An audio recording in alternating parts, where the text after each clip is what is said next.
Hi, I'm Gege Gatt. I'm the CEO of EBO. Safeguarding means protecting health and well-being. I was born in Malta, and just over 400 years ago, safeguarding meant building bastions, thick walls to safeguard the nation's resilience. But perhaps today we must go beyond barriers. Safeguarding means building an informed, anti-fragile culture. A culture that not merely embraces dignified digital change, but actually improves because of it. This is the resilience we need in the age of artificial intelligence. So let's start with that. What is artificial intelligence and what is machine learning? Well, this is the task that I was brought to bear on to a class of 5-year-olds. Now, the problem starts right off the bat. Young children do not probably understand the words artificial and intelligence themselves, so much so that according to the acquisition of norms, intelligence is not understood until age 8 and the word artificial is not understood until age 10. So I developed this definition of AI, which I'm going to be using with you today. AI is when you make a computer just like a little brain. You help it to learn by giving it words, and then if the computer hears your answers, it can quickly learn how to answer new questions and perhaps formulate them too. Now, in this sentence, the only phrase which is out of the age range is the word computer, but I guess that 5-year-olds today are quite clued up. And machine learning is the process by which the AI brain learns and adapts without following explicit instructions. And whilst preparing for this school talk, it suddenly hit me that speaking to kids is just like speaking to CEOs or politicians or public policy makers, right? Basic is best. And now, tackling artificial intelligence is increasingly relevant in the charity section, and as the Charity Digital Skills Report features, AI is now being considered by 64% of the large charities out there, and they're currently either using or planning to use AI in their day-to-day operations. Yet most explain that they are poor at keeping up to date with digital trends. So we have interest, yet we need leadership, we need direction. And this reminds me a little of Lewis Carroll. My favorite part of Alice in Wonderland is this, where Alice says, "Would you tell me please which way I ought to go from here?" And the cat replies, "Well, that depends a good deal on where you want to get to." Right, and we know how the story goes on, but similarly, AI's success is all about direction. It's about determining where we want it to take us. And to me, the destination looks like this. Processes in charities that are reactive should become predictive. That which is inaccessible due to the over-complexity must become accessible to all. That which is depersonalized needs to become friendly and adapted to the need of the specific beneficiary. That which is slow needs to shift to real-time, on demand and immediate. And that which is complicated, perhaps form-based or structured, should be conversational, should be natural, friendly and flowy.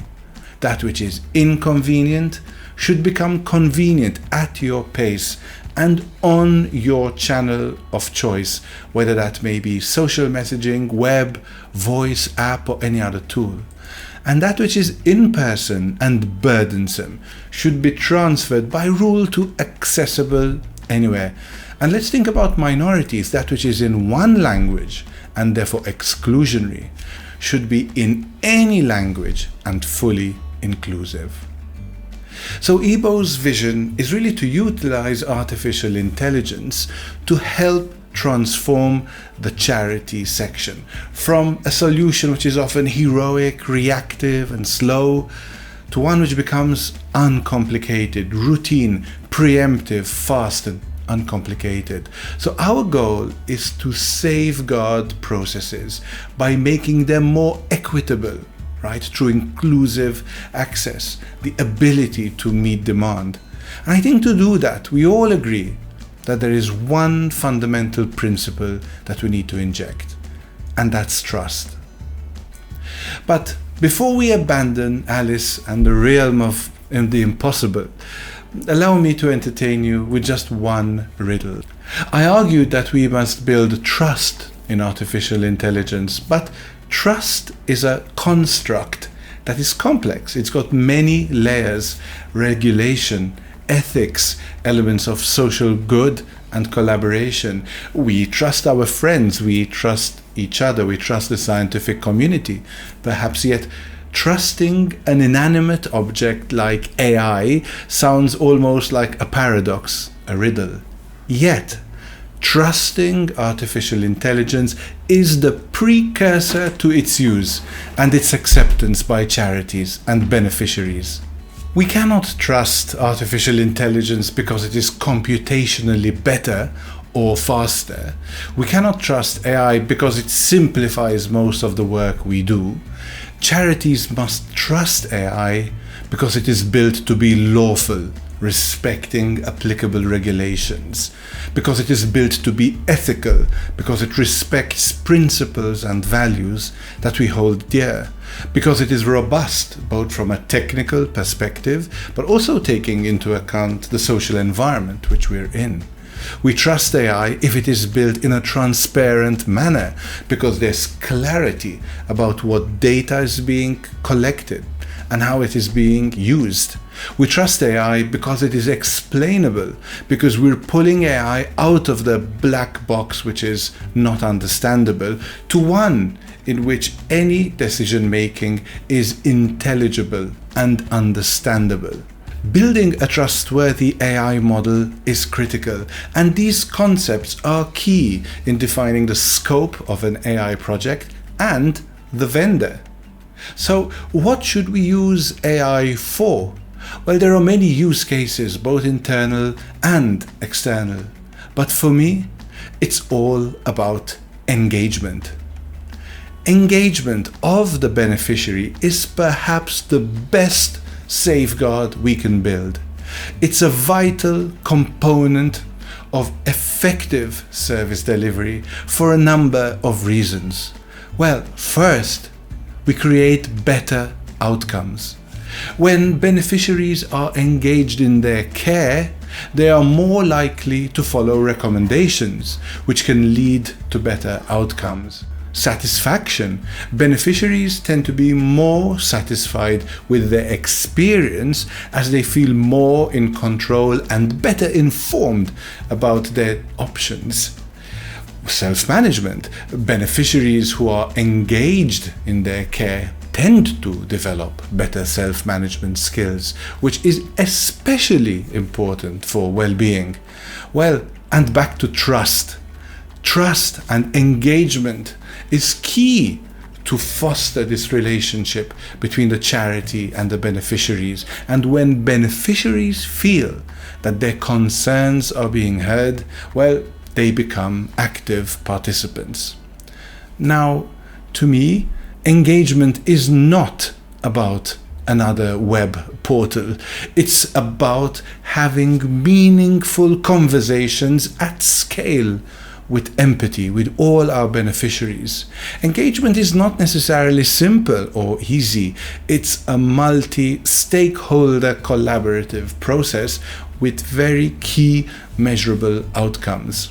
Certainly, engagement doesn't come automatically. We need to measure it. We need to create adoption campaigns that build trust. And engagement is not merely about installing an AI technology. It's about building those communication pathways that then AI can effectively run for you. Now, I believe that artificial intelligence initiatives in charities must ultimately focus on human flourishing, an age-old concept that Aristotle introduced 2000 years ago through the term eudaimonia. So AI must enrich and enable our human endeavors, and to do this, we need a new framework for AI built on trust. Our world needs safeguards. But bastions are a thing of the past. They won't do it this time. We must use technology and artificial intelligence as a vector of positive socio-political change, which must be centered on the promotion of the interests, values, wellness, and dignity of our beneficiaries. And our choices in technology, just like science, just like the building of safeguards by charities, are a human endeavor that must be guided by our values. Perhaps the key to AI success is paradoxically to focus on what humans do best: creativity, empathy, and then to use AI to augment and enhance these abilities, and never to replace or suppress them. I think the future belongs to those charities who can shape the power of artificial intelligence whilst maintaining this deep respect for the things that make us truly human and truly fragile. Thank you.